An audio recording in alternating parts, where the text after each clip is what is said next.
program pembelajaran pendidikan agama Katolik dan budi pekerti. Bagaimana kabar Ananda sekalian? Ibu berharap semua Ananda dalam keadaan sehat dan tetap semangat mengikuti PJJ kita dari rumah.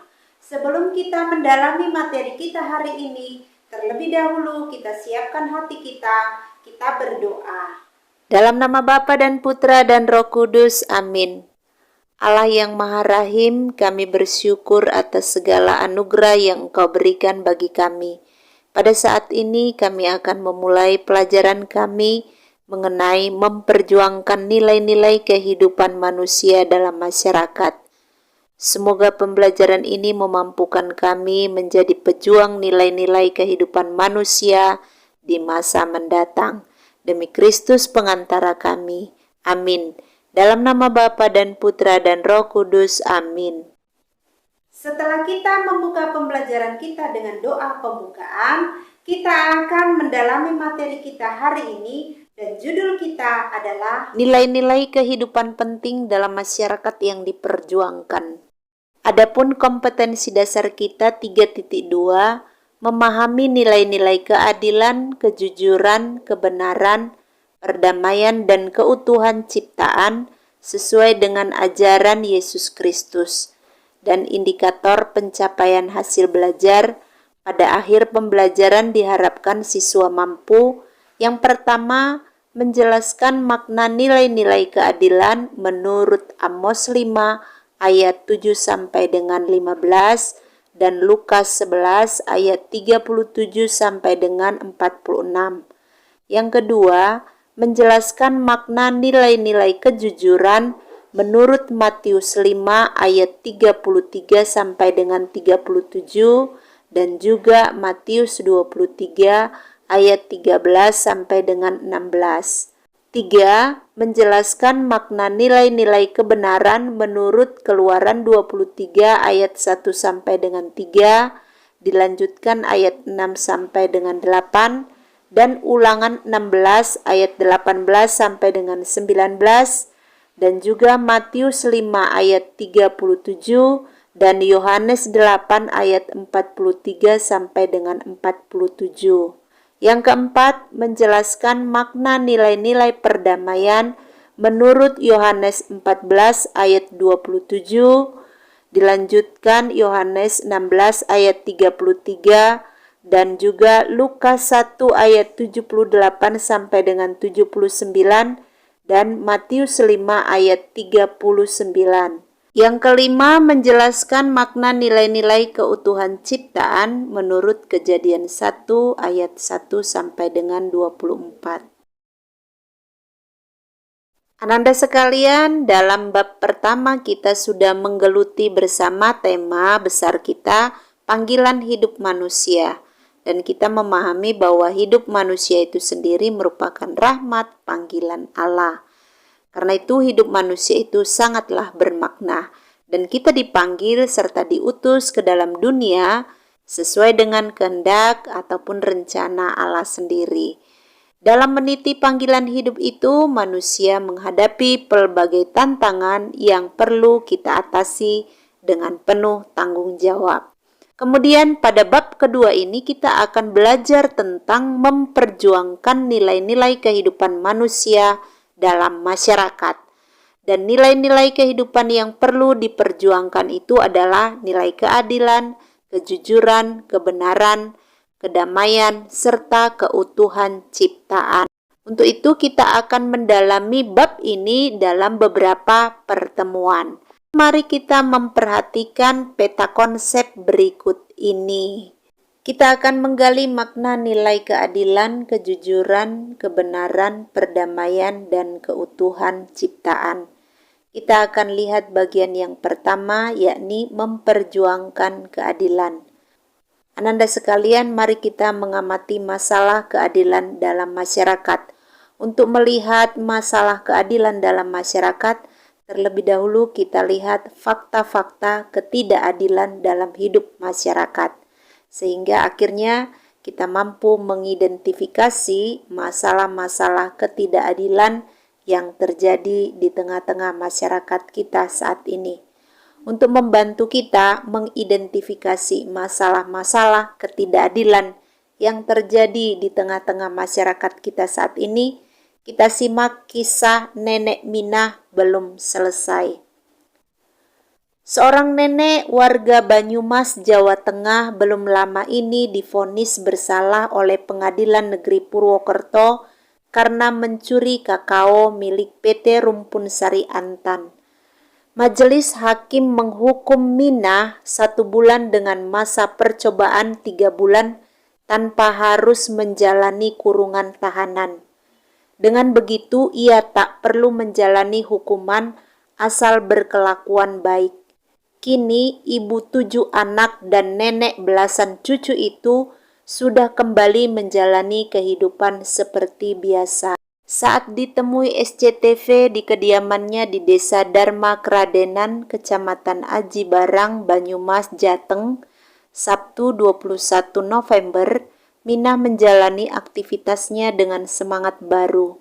Kondisi ini berbeda saat ia menghadiri pembacaan vonis. Minah tak kuasa membendung air mata karena ketakutan. Kisah Minah mengundang simpati masyarakat. Usianya yang sudah lanjut ikut meringankan putusan hakim. Tapi benarkah drama sudah selesai? Tampaknya ia belum bisa bernafas lega karena jaksa penuntut umum menyatakan masih pikir-pikir. Di persidangan, Minah mengaku hanya mengambil 3 butir kakao seharga Rp2.000 dan sudah mengembalikannya. Tapi manajemen PT Rumpun Sari Antan mengatakan biji kakao yang dicuri nenek Minah jumlahnya mencapai 3 kg seharga Rp30.000. PT Rumpun Sari Antan memiliki lebih dari 200 hektar tanaman kakao di Desa Dharma Kradenan, Banyumas, Jateng. Jika melihat dari luasnya kebun, sebenarnya 3 biji kakao yang dicuri Minah tidak akan membuat perusahaan bangkrut. Namun manajemen PT Rumpun Sari Antan tetap bersikeras membawa Minah ke pengadilan dengan alasan untuk memberikan efek jera bagi masyarakat. Pihak perusahaan mengaku puas dengan vonis pengadilan. Siapa yang salah memang harus dihukum, tapi kasus ini menjadi perhatian masyarakat karena sanksi hukum seakan hanya berani dijatuhkan pada masyarakat kecil seperti Minah. Setelah kita menyimak kisah nenek Minah belum selesai, apa pendapatmu tentang kasus pengadilan terhadap nenek Minah? Apa makna keadilan? Apa saja fakta-fakta ketidakadilan dalam masyarakat kita? Apa sebab akibat kasus-kasus ketidakadilan? Ananda sekalian, kisah nenek Minah sekedar mewakili ribuan kisah lain tentang ketidakadilan yang menimpa orang-orang kecil di negara kita yang tercinta Indonesia ini. Banyak orang kecil yang tidak mendapatkan keadilan yang semestinya dari negara melalui para penegak hukum. Bahkan digambarkan bahwa hukum keadilan di Indonesia hanya tajam ke bawah dan tumpul ke atas. Artinya apa? Bahwa penegakan hukum keadilan hanya berlaku bagi masyarakat kecil dan tidak berlaku bagi kaum penguasa dan mereka yang memiliki akses kepada para penguasa karena memiliki kekuatan uang ataupun modal. Hukum keadilan itu diperjualbelikan dengan uang ataupun kekuasaan. Lalu apa arti dan makna keadilan? Keadilan berarti memberikan kepada setiap orang yang menjadi haknya. Misalnya, hak untuk hidup yang wajar, hak untuk memilih agama atau kepercayaan, hak untuk mendapatkan pendidikan, hak untuk bekerja, hak untuk memiliki sesuatu, hak untuk mengeluarkan pendapat, dan sebagainya. Keadilan menunjuk pada suatu keadaan, tuntutan, dan juga keutamaan. Keadilan sebagai keadaan menyatakan bahwa semua pihak memperoleh apa yang menjadi hak mereka dan diperlakukan sama. Misalnya di negara atau lembaga tertentu ada keadilan. Semua orang diperlakukan secara adil, tidak pandang suku, agama, ras, atau aliran tertentu. Kemudian keadilan sebagai tuntutan, menuntut agar keadaan adil itu diciptakan baik dengan mengambil tindakan yang diperlukan maupun dengan menjauhkan diri dari tindakan yang tidak adil. Kemudian keadilan sebagai keutamaan adalah sikap dan tekad untuk melakukan apa yang adil. Ada 3 jenis keadilan, yakni keadilan komutatif, keadilan distributif, dan keadilan legal. Keadilan komutatif menuntut kesamaan dalam pertukaran, misalnya mengembalikan pinjaman atau jual beli yang berlaku pantas. Jadi tidak ada yang dirugikan. Kemudian keadilan distributif menuntut kesamaan dalam membagikan apa yang menguntungkan dan dalam menuntut pengorbanan. Misalnya kekayaan alam itu dinikmati secara adil dan pengorbanan untuk pembangunan ditanggung bersama-sama dengan adil. Kemudian keadilan legal itu menuntut kesamaan hak dan kewajiban terhadap negara sesuai dengan undang-undang yang berlaku. Perwujudan keadilan sangat tergantung pada pribadi-pribadi yang bersangkutan, entah mereka mau bersikap adil atau tidak.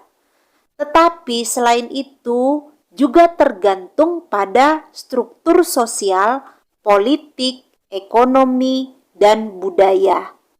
Keadilan yang tergantung pada pribadi-pribadi ini misalnya upah yang tergantung pada sang majikan untuk para karyawan atau buruh. Maka ini disebut dengan keadilan individual. Kemudian perwujudan keadilan yang tergantung dari struktur dan proses politik, ekonomi, sosial, dan budaya mau mengatakan, misalnya seorang buruh tidak hanya tergantung pada rasa keadilan sang majikan, tetapi juga dari situasi ekonomi dan politik yang ada. Inilah yang disebut dengan keadilan sosial. Lalu bagaimana bentuk-bentuk ketidakadilan dalam masyarakat? Ketidakadilan itu tampak nyata dalam bentuk-bentuk seperti tindakan perampasan atau penggusuran hak milik orang, pencurian, perampokan, dan korupsi. Kemudian tindakan pemerasan dan rekayasa. Lalu tindakan atau keengganan membayar utang, termasuk kredit macet yang berbuntut merugikan rakyat kecil dan sebagainya. Semua tindakan tersebut mau menunjukkan bahwa masyarakat kita sadar atau tidak sadar sering tidak menghormati hak milik orang, termasuk hak milik masyarakat dan juga negara. Lalu apa akar masalah ketidakadilan? Akar masalah ketidakadilan itu antara lain yang pertama kemiskinan dan kesengsaraan yang terjadi dalam masyarakat kita lebih banyak disebabkan oleh sistem dan struktur sosial politik, ekonomi, dan budaya yang tidak adil. Sistem sosial, politik, dan ekonomi yang dibangun oleh penguasa dan pengusaha sering menciptakan ketergantungan rakyat kecil. Di samping itu, pembangunan ekonomi, sosial, politik dunia dewasa ini belum menciptakan kesempatan yang luas bagi orang-orang kecil, tetapi justru mempersempit ruang gerak mereka untuk mengungkapkan jati dirinya secara penuh. Kita dapat melihatnya dalam lingkup yang besar di dalam percaturan negara-negara, dan kita mengalaminya di dalam lingkup yang kecil di lingkungan kita sendiri. Jadi orang-orang kecil tetap saja menjadi orang yang tersisih dan menderita. Keadaan ini tidaklah adil. Kemudian yang kedua, ada berbagai bentuk ketidakadilan, misalnya sikap diskriminatif dan tidak berperi kemanusiaan terhadap kaum perempuan, pendatang atau imigran. Penganiayaan karena asal-usul etnis ataupun atas dasar kesukuan yang kadang-kadang berakibat pembunuhan massal. Penganiayaan terhadap orang-orang yang memiliki kepercayaan tertentu oleh partai-partai penguasa karena ingin mempertahankan kepercayaan yang mereka anut. Perlakuan semena-mena terhadap orang-orang dari aliran politik tertentu masih sering terjadi.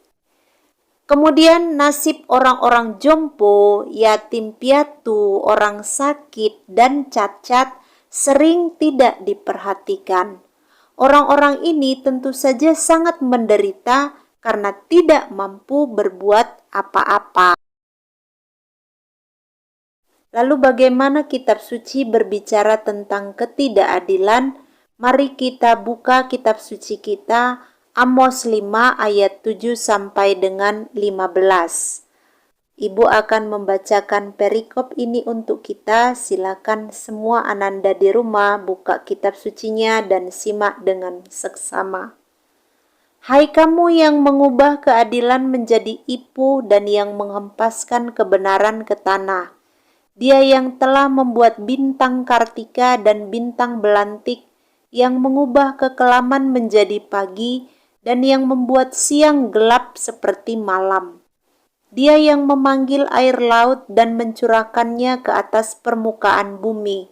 Tuhan itu namanya. Dia yang menimpakan kebinasaan atas yang kuat, sehingga kebinasaan datang atas tempat yang berkubu. Mereka benci kepada yang memberi teguran di pintu gerbang, dan mereka keji kepada yang berkata dengan tulus ikhlas. Sebab itu, karena kamu menginjak-injak orang yang lemah dan mengambil pajak gandum daripadanya, sekalipun kamu telah mendirikan rumah-rumah dari batu pahat, kamu tidak akan mendiaminya. Sekalipun kamu telah membuat kebun anggur yang indah, kamu tidak akan minum anggurnya. Sebab aku tahu bahwa perbuatanmu yang jahat banyak dan dosamu berjumlah besar. Hai kamu yang menjadikan orang benar terjepit, yang menerima uang suap, dan yang mengesampingkan orang miskin di pintu gerbang. Sebab itu orang yang berakal budi akan berdiam diri pada waktu itu, karena waktu itu adalah waktu yang jahat. Carilah yang baik dan jangan yang jahat, supaya kamu hidup. Dengan demikian Tuhan Allah semesta alam akan menyertai kamu seperti yang kamu katakan. Bencilah yang jahat dan cintailah yang baik, dan tegakkanlah keadilan di pintu gerbang. Mungkin Tuhan Allah semesta alam akan mengasihani sisa-sisa keturunan Yusuf. Selanjutnya kita baca Lukas 11 ayat 37 sampai dengan 46. Ketika Yesus selesai mengajar, seorang Farisi mengundang dia untuk makan di rumahnya. Maka masuklah ia ke rumah itu lalu duduk makan. Orang Farisi itu melihat hal itu dan ia heran karena Yesus tidak mencuci tangannya sebelum makan. Tetapi Tuhan berkata kepadanya, "Kamu orang-orang Farisi, Kamu membersihkan bagian luar dari cawan dan pinggan, tetapi bagian dalammu penuh rampasan dan kejahatan. Hai orang-orang bodoh, bukankah Dia yang menjadikan bagian luar, Dia juga yang menjadikan bagian dalam? Akan tetapi berikanlah isinya sebagai sedekah, dan sesungguhnya semuanya akan menjadi bersih bagimu. Tetapi celakalah kamu, hai orang-orang Farisi, sebab kamu membayar persepuluhan dari selasi, inggu, dan segala jenis sayuran, tetapi kamu mengabaikan keadilan dan kasih Allah. Yang satu harus dilakukan, dan yang lain jangan diabaikan. Celakalah kamu, hai orang-orang Farisi, sebab kamu suka duduk di tempat terdepan di rumah ibadat, dan suka menerima penghormatan di pasar. Celakalah kamu, sebab kamu sama seperti kubur yang tidak memakai tanda, orang-orang yang berjalan di atasnya tidak mengetahuinya. Seorang dari antara ahli-ahli Taurat itu menjawab dan berkata kepadanya, "Guru, dengan berkata demikian engkau menghina kami juga." Tetapi ia menjawab, "Celakalah kamu juga, hai ahli-ahli Taurat, sebab kamu meletakkan beban-beban yang tak terpikul pada orang, tetapi kamu sendiri tidak menyentuh beban itu dengan satu jari pun." Nah, ananda sekalian, setelah kita membaca dari Amos 5 ayat 7 sampai dengan 15, dan juga dari Lukas 11 ayat 37 sampai dengan 46, Nabi Amos mengungkapkan kata-kata keras kepada siapa? Lalu apa saja bentuk-bentuk ketidakadilan yang dikecam oleh Nabi Amos? Nabi Amos membela suatu kelompok. Coba Ananda sebutkan dan jelaskan mengapa Nabi Amos membela mereka. Selanjutnya, apa pesan dari Injil Lukas bab 11 ayat 42 sampai dengan 46? Keserakahan rupanya senantiasa terjadi sepanjang hidup manusia. Dalam kitab Amos bab 5 ayat 7 sampai dengan 15 diceritakan tentang orang-orang yang serakah yang mendatangkan kemelaratan bagi orang lain. Ternyata situasi masyarakat atau bangsa Israel pada waktu Nabi Amos tampil, kekayaan dikuasai oleh sekelompok kecil orang yang merusak hidup mereka sendiri. Orang-orang berkuasa dan kaya menipu dan memeras orang-orang kecil. Ketidakadilan juga terus berlangsung pada masa hidup Yesus. Terjadi penindasan terhadap orang-orang yang tidak berdaya. Bahkan pelakunya adalah termasuk kaum agamawan Yahudi yang seharusnya mereka membela dan menegakkan keadilan sosial. Karena itulah Yesus mengecam keras para agamawan yang suka bersikap picik dan munafik. Kita bisa baca kembali dari Lukas 11 ayat 42 sampai dengan 46. Keadilan adalah keutamaan sosial yang paling mendasar, karena keadilan tidak hanya mengatur kehidupan orang per orang, melainkan kehidupan bersama antar manusia. Keadilan adalah keutamaan khas manusiawi, karena dengan sadar dan sengaja, yakni dengan menggunakan akal budi dan kehendak bebas, manusia mengakui hak orang lain, bukan hanya karena takut atau beruntung. Keadilan adalah suatu prinsip menata dan membangun masyarakat. Prinsip ini tidak jarang harus melawan kekuatan lain yang juga menyusun masyarakat. Misalnya masyarakat kekuasaan, masyarakat yang dibangun berdasarkan ideologi tertentu dan sebagainya. di mana tidak ada keadilan, maka masyarakat atau negara memiliki dasar yang goyah. Lalu bagaimana pola pendekatan untuk menegakkan keadilan? Pola yang dapat digunakan untuk menegakkan keadilan adalah pola kooperatif. Pola ini melibatkan orang-orang yang tertindas untuk bersama-sama memperjuangkan keadilan. Langkah yang harus diambil: pertama, kita perlu mempelajari dengan baik masalah hak-hak dasar manusia, sehingga orang dapat menentukan mana yang perlu dilindungi dan mana yang perlu ditegaskan. Keadilan merupakan suatu kenyataan yang harus diperjuangkan untuk menghadapi situasi dunia yang tampak makin tidak menentu, di mana ketidakadilan dan pemerkosaan terhadap hak-hak dasar manusia terjadi. Tidak seorang pun boleh dirampas hak-haknya, dan tidak ada orang yang boleh merampas hak orang lain, karena semua manusia adalah makhluk Tuhan yang luhur. Kemudian yang kedua, keadilan hanya dapat diperjuangkan dengan memberdayakan mereka yang menjadi korban ketidakadilan. Jadi tidak cukup hanya dengan karya belas kasih.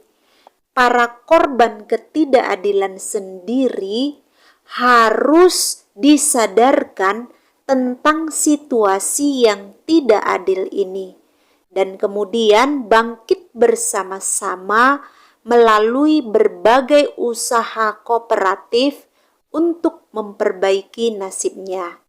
Maka dengan cara demikian, suatu struktur dan sistem sosial yang tidak adil dapat diubah. Kemudian yang ketiga, cara bertindak yang tepat adalah dengan memberikan suatu kesaksian hidup melalui keterlibatan untuk mencapai suatu keadilan dalam diri kita sendiri terlebih dahulu. Kita harus mulai dengan diri sendiri dan lingkungan kita. Misalnya dalam lingkungan umat Kristiani sendiri. Lalu yang keempat, usaha memperjuangkan keadilan dan kesetiakawanan dengan mereka yang diperlakukan tidak adil tidak boleh dilaksanakan dengan kekerasan. Keunggulan cinta kasih dalam sejarah menarik banyak orang untuk memilih dan bertindak tanpa kekerasan melawan keadilan. Jadi bekerja sama itu perlu diusahakan. Ananda sekalian, setelah kita mendalami materi kita hari ini, mari kita ambil sikap hening sejenak, kita merefleksikan seluruh pembelajaran yang sudah kita lakukan pada hari ini.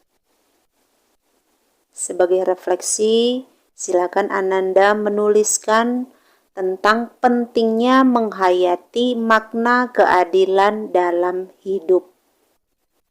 Dan sebagai aksi, amatilah kasus ketidakadilan yang paling menonjol yang ada di lingkunganmu.